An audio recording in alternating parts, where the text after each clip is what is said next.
Russia bombarded Ukraine with another wave of missiles and drones in the latest overnight attack. Ukraine says it shot down more than half of the missiles and drones, and at least 12 people were injured in the Odesa region, including a 9-year-old boy.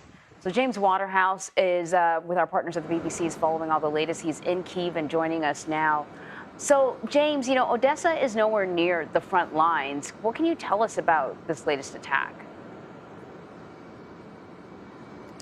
Well, there is a backdrop here of widespread missile and drone attacks across Ukraine. Russia has sustained with this tactic for a number of months now. But why Odessa is significant is because we are now 2 days since Russia pulled out of a landmark grain deal, which allowed Ukraine to export grain through the Black Sea through an agreed route from that region. And as part of that deal, Russia agreed not to target ports and infrastructure. And here we are 48 hours later after Moscow pulled out, and we have seen cranes damaged, we've seen huge craters, and 3,000 people have been left without electricity. I think it's the Kremlin partly trying to show that it's not bluffing when it said it was pulling out, which it's threatened to do before. But what's also interesting is that Turkey's President Erdogan, one of the key brokers behind this deal, is still confident that it can be saved. But it's clear Russia is looking to harm Ukraine in just about every way possible. James, I want to turn now to Crimea. Thousands of people there have been evacuated after a fire at a military facility there. What are we learning about this? As ever, when we're talking about events inside occupied Crimea, there's often more that we don't know instead of what we do. Now, we've seen a number of explosions at an ammunition depot. We're told by the Russian installed authorities there that thousands of people have been evacuated, 2,000 people from around 4 villages, and that a major road has had to be partially closed. But we don't know the cause of the explosion. You'll never hear Ukraine officially claim responsibility. We've been told that President Putin of Russia has been made aware. He's increased Russia's naval presence in the Black Sea.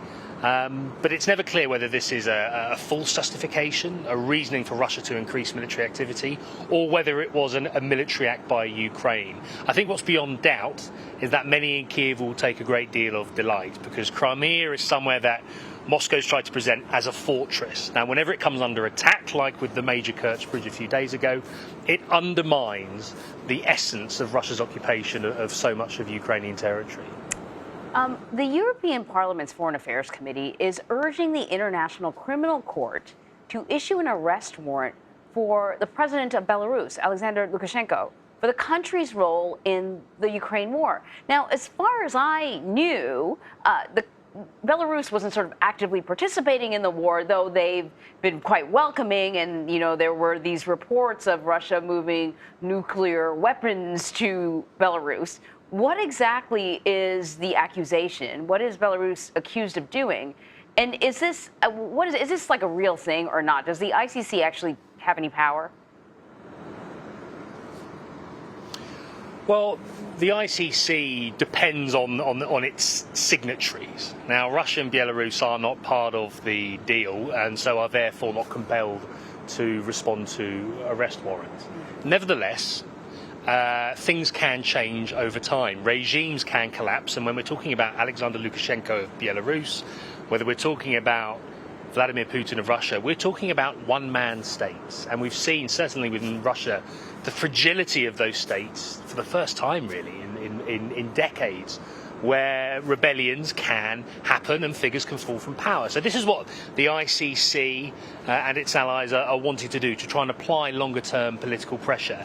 But I think these also go beyond accusations. We can say without doubt that Belarus has been an active partner in Russia's full-scale invasion of Ukraine. It allowed hundreds of thousands of Russian troops not just to train inside Belarusian territory, but to mount its major offensive from the north on that cold February morning last year on the capital, Kyiv.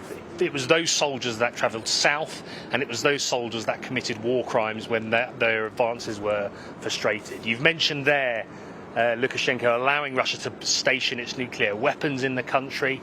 They are a major ally of Russia. They have economic ties, and Alexander Lukashenko needs the Kremlin to stay in power. He's been propped up in the past with similar uprisings. So they are an active ally, a complicit ally when it comes to Moscow's full-scale invasion of Ukraine. James Waterhouse, thank you very much.